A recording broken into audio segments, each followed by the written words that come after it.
একটা শুয়ে আছে খাঁচার আওড়া নিয়ে, একটা বাচ্চা, এটা শিয়ালের মতন দেখতে ওই যে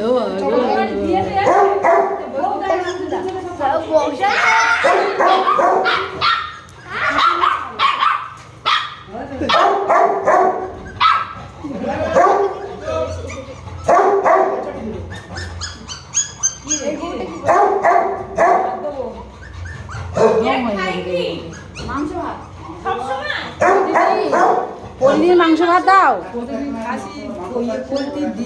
খাসি